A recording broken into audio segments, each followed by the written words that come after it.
Holistic Telugu channel ఎలా ఉన్నారు? అందరూ బాగున్నారా? ఈరోజు ఏంటి అంటే మనకి C23 ఎగ్జామినేషన్ నోటిఫికేషన్ అయితే రావడం జరిగింది. అలాగే C20 వాళ్ళకి అందరికీ కూడా సప్లీస్ అని రెగ్యులర్స్ అని ఇలా ఎగ్జామ్స్ అయితే స్టార్ట్ అయిపోయాయి. బట్ చాలామంది అడిగే క్వశ్చన్ ఏంటి అంటే అక్కడ మనకి ఎగ్జామినేషన్ నోటిఫికేషన్లోనే 21 అంటే నెక్స్ట్ మంత్ 21 నుంచి మనకి ఎగ్జామ్స్ అన్నవి స్టార్ట్ అవుతాయని చెప్పేసి జస్ట్ అజంప్షన్స్ ప్రకారం ఇచ్చారు. బట్ ఇంకా మనకి కాలేజెస్లో చూసుకుంటే ఇంకా మనకి మిడ్ 1 ఒక్కటే కంప్లీట్ అయింది. ఇంకా మిడ్ 2 రాయాలి, నెక్స్ట్ ఇంటర్నల్స్ రాయాలి, ఎక్స్టర్నల్స్ రాయాలి. సో ఇంకా సిలబస్లు కూడా కంప్లీట్ అవ్వలేదు. ఓకేనా? సో సిలబస్లు అనేది కంప్లీట్ అవ్వకుండా అంటే నార్మల్గా మనం ఒక నోటిఫికేషన్ కానీ లేకపోతే ఏదైనా ఒక ఆర్గనైజేషన్ని కానీ రన్ చేయాలి అంటే ముందుగా అజంప్ట్స్ చేసుకుంటూనే మనం చేస్తాము. సో ఎస్బిటిఈటీ కూడా మనకి 21 అక్కడ మనకి మెన్షన్ చేశారు టెంటటివ్లీ అని. అంటే చేంజ్ అవ్వచ్చు అవ్వకపోవచ్చు దానికి. ఓకే, అంటే ప్రీవియస్ కేసెస్లో ఎలా చూసాము అంటే నేను టీచింగ్లో ఉన్నప్పుడు అంటే అంతా మనకి సిలబస్ అన్నది కంపల్సరీగా ఇన్ని డేస్లో కంప్లీట్ అవ్వాలి అని కరికులంలో మనకి ఇస్తారు. ఓకే, ఫ్యాకల్టీకి కూడా ఎప్పటికప్పుడు ఎంత పర్సంటేజ్ ఆఫ్ సిలబస్ అనేది కంప్లీట్ అయింది అన్నీ కూడా వాళ్ళు అప్డేట్ చేస్తూ ఉంటారు. సో అప్డేట్ చేస్తున్నప్పుడు మనకి ఎక్కువ పర్సంటేజ్ ఆఫ్ కాలేజెస్లో మాకు టైం సరిపోలేదు, సిలబస్ అన్నది కంప్లీట్ అవ్వలేదు. సో వాళ్ళు ఒక మెయిల్ కనుక చేసినట్టయితే అంటే ఎక్కువ మందికి అదే ప్రాబ్లం కనుక వచ్చినట్టయితే మనకి చేంజ్ అయ్యే ఛాన్సెస్ అన్నవి ఉంటాయి. ఓకేనండి, అది లేదు అనుకున్నప్పుడు కూడా మళ్ళీ 21 నుంచే మనం స్టూడెంట్స్ ఎవరైతే ఉన్నారో వాళ్ళు కంపల్సరీగా 21 నుంచి ఎగ్జామ్స్ అనుకునే మీరు ప్రిపరేషన్ అనేది స్టార్ట్ చేయాలి. అది క్లాసులు అయినా అవ్వకపోయినా రాయాల్సింది స్టూడెంట్సే కాబట్టి మీరు ఇప్పటి నుంచే ప్రిపరేషన్ అనేది స్టార్ట్ చేయండి. నెక్స్ట్ మీరు ఉండాల్సిన మైండ్ సెట్ ఏంటి అంటే C23 స్టూడెంట్స్ ఎవరైతే ఉన్నారో చాలా ఈజీగా పాస్ అవ్వచ్చు. నేను స్టార్టింగ్ నుంచి ఒకటే చెప్తున్నాను. ఎందుకు అంటే నేను C09 సిలబస్ దగ్గర నుంచి ఇప్పుడు జరుగుతున్న C23 వరకు టోటల్ సిలబస్, పేపర్ ప్యాటర్న్స్ అన్నీ కూడా నాకు తెలుసు కాబట్టి నేను చెప్తున్నాను అనమాట. అంటే C23 వాళ్ళకి ఏంటంటే మార్క్స్ వెయిటేజ్ పెంచారు. ఓకే, నెక్స్ట్ కరెక్షన్ అన్నది ఎలా జరుగుతుంది అన్నది మనకి సెకండరీ. నీ ప్రజెంటేషన్ అన్నది ఎలా ఉందన్నదే మనకి ఇంపార్టెంట్. ఓకేనండి, మనం కరెక్ట్గా రాస్తే కంపల్సరీగా మార్క్స్ అనేవి కరెక్ట్గానే వస్తాయి. ఓకేనా? సో కరెక్షన్ టఫ్గా జరిగిందా లేకపోతే ఈజీగా జరుగుతుందా ఇవన్నీ మనకి అనవసరం. యాజ్ ఎ స్టూడెంట్గా ముందు మనం చేయాల్సిన పనిని మనం పర్ఫెక్ట్గా చేయాలి.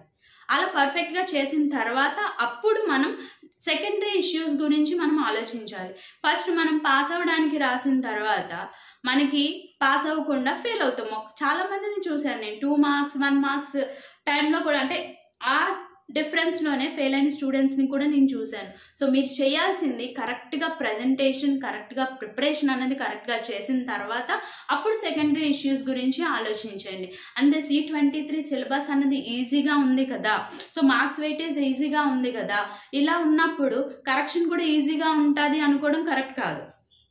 ఓకే, యాజ్ ఎ స్టూడెంట్గా మీరు చేయాల్సిన పనిని ఈ రోజు నుంచే స్టార్ట్ చేయండి.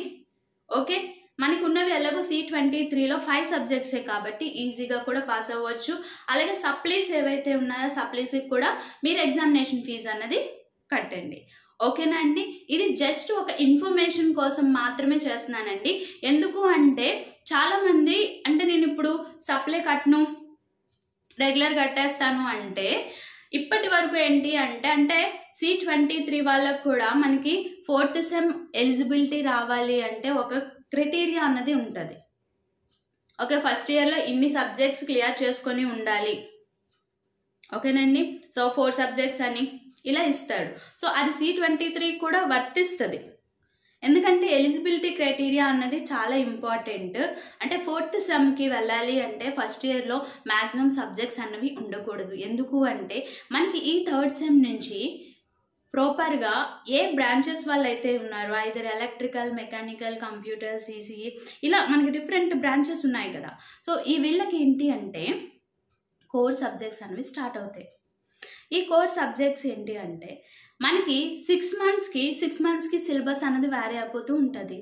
ఇలా వ్యారీ అవుతున్నప్పుడు మళ్ళీ మనం ఫస్ట్ ఇయర్వి మళ్ళీ చదవాలి అన్నా చేయాలి అన్నా స్టూడెంట్ సైకాలజీ కానీ లేదంటే మైండ్ సెట్ ప్రకారమే వాళ్ళు ఈ ఎలిజిబిలిటీ క్రైటీరియా అన్నది పెట్టడం అయితే జరిగింది. ఓకే, ఇది C23 వాళ్ళకి కూడా వస్తుంది. ఓకే, నా ఒపీనియన్ ప్రకారం. కాబట్టి మీరు ఏదైతే ఇప్పుడు C23 స్టూడెంట్స్ ఎవరైతే ఉన్నారో వాళ్ళు ఈ రోజు నుంచే ప్రిపరేషన్ అనేది కరెక్ట్గా స్టార్ట్ చేయండి. ఓకేనా? సో కంపల్సరీగా పాస్ అవ్వడం అయితే జరుగుతుంది. ఓకే, మైండ్లోని నెగిటివ్ థింకింగ్ అన్నది తీసేయండి. ఎందుకంటే C23 వాళ్ళని కూడా అంటే మీ కాలేజ్లో సీనియర్స్ ఉంటారు కదా, ఆ సీనియర్స్ని చూసినా కూడా మీ సిలబస్, మీ వెయిటేజ్, మీ పేపర్ ప్యాటర్న్ అన్నీ డిఫరెంట్గా ఉంటాయి. మీకు చాలా ఈజీగా వస్తుంది. అందులోని మీరు ఇదే బ్యాచ్ ఫస్ట్ బ్యాచ్ కాబట్టి మీరు మ్యాక్సిమం ఫస్ట్ బ్యాచ్లోనే పాస్ అవ్వడానికి ట్రై చేయండి. ఈజీగా కూడా పాస్ అవ్వచ్చు. కాకపోతే మీకు తెలియాల్సింది ఏంటి అంటే ఎలా ప్రిపేర్ అవ్వాలి, ఎలా ప్రజెంటేషన్ ఇవ్వాలి, తక్కువ టైంలోనే మనం ఎక్కువ స్కోరింగ్ ఎలా చేయాలి అన్నదే మనకి తెలియాలి. ఓకేనా? సో ఇవి తెలుసుకుంటే మనం ఈ రోజు నుంచి ప్రిపరేషన్ స్టార్ట్ చేసినా కూడా పర్సంటేజ్ ఆఫ్ మార్క్స్ని మనం ఎగ్జామ్స్లో స్కోర్ చేయొచ్చు. బట్ స్టూడెంట్స్కి ఉన్న ఇప్పుడు ప్రాబ్లం ఏంటి అంటే records, externals, internals and C23 వాళ్ళకి ఏంటంటే అసైన్మెంట్స్. ఓకే, ప్రతిదీ కూడా మనం సబ్మిట్ చేయాల్సి ఉంటుంది. సో ముందు మీరు ఆ పని కాలేజ్లో జరుగుతూ ఉంటుంది. మీకు పర్సనల్ టైం ఉంటుంది కదా, ఆఫ్టర్ కాలేజ్ అయిపోయిన తర్వాత మీరు ఇంటికి వచ్చిన తర్వాత కొంచెం ఈ 1 month ఎవరైతే స్టూడెంట్స్ ఉన్నారో సెల్ ఫోన్లకి దగ్గర అస్సలు పెట్టుకోవద్దు. ఓకేనా? మీరు ఫస్ట్ చేయాల్సింది ఏంటి అంటే మీరు ప్రిపరేషన్కి స్టార్ట్ చేస్తున్నప్పుడు మీకు ఇండివిజువల్ మొబైల్స్ కనుక ఉన్నట్టయితే ఫ్లైట్ మోడ్లో పెట్టేసుకొని మీ కాన్సన్ట్రేషన్ అది 1 hour అవనివ్వండి, లేకపోతే 1.5 hour కానివ్వండి, ఏదైనా కూడా మీరు కరెక్ట్గా ప్రిపేర్ అన్నది అవ్వండి. అయితే మనకి రిజల్ట్ అన్నది కంపల్సరీగా వస్తుంది. ఓకేనండి? సో నెక్స్ట్ కమింగ్ అప్ వీడియోస్లో చాలామంది చాలా డౌట్స్ అయితే అడుగుతున్నారు. సో వాటన్నిటికీ కూడా నేను వీడియోస్ అయితే చేయడం జరుగుతుంది. ఇది జస్ట్ ఏంటి అంటే మోటివేషనల్ వీడియో కింద కూడా మనం అనుకోవచ్చు. నాకు కూడా కొంచెం మీతో కూడా ఇంటరాక్ట్ అయినట్టు ఉంటుంది కదా అని చెప్పేసి. ఎందుకంటే ఇప్పుడు నాకు అప్పుడంటే కంటిన్యూస్గా వీడియోస్ చేసేదాన్ని కాబట్టి వెంటనే నాకు అలా మాట్లాడడం వచ్చింది. ఇప్పుడు ఏంటంటే 2.5 years నేను కెమెరాకి ముందు రావడానికి కూడా టైం పట్టింది కాబట్టి ఇప్పుడు నాకు ఇంకా ఫియర్గానే ఉంటుంది మీతో నేను ఎలా మాట్లాడుతున్నా, నాకు కూడా అలవాటు పడటానికి. అలాగే చాలామంది కామెంట్స్ అయితే చేస్తున్నారు C20 డ్రాయింగ్ చెప్పండి అని చెప్పేసి, next how to pass the C23 TE1 అని చెప్పేసి. సో ప్రతిదానికి వీడియోస్ అయితే వస్తాయి. ఈ వీడియోస్ మీ వరకు రావాలి అంటే మీరు చేయాల్సిన పనులల్లా ఒకటే ఏంటి అంటే సబ్స్క్రైబ్ చేసుకోండి, అలాగే పక్కనే వచ్చిన బెల్ ఐకాన్ని ఓకే చేయండి. దానివల్ల లేటెస్ట్గా ప్రతి వీడియో యొక్క నోటిఫికేషన్ అనేది డైరెక్ట్గా మీ మొబైల్కి వచ్చేస్తుంది. నెక్స్ట్ మీలాగే మీ ఫ్రెండ్స్ ఉంటారు కదా, మీ ఫ్రెండ్స్ వాళ్ళకి కూడా షేర్ చేయండి. వీటి వల్ల ఏంటి అంటే మనం ఎంతో కొంత హెల్ప్ చేసిన వాళ్ళమే కదా అవుతాం. ఓకేనా? So thank you for watching.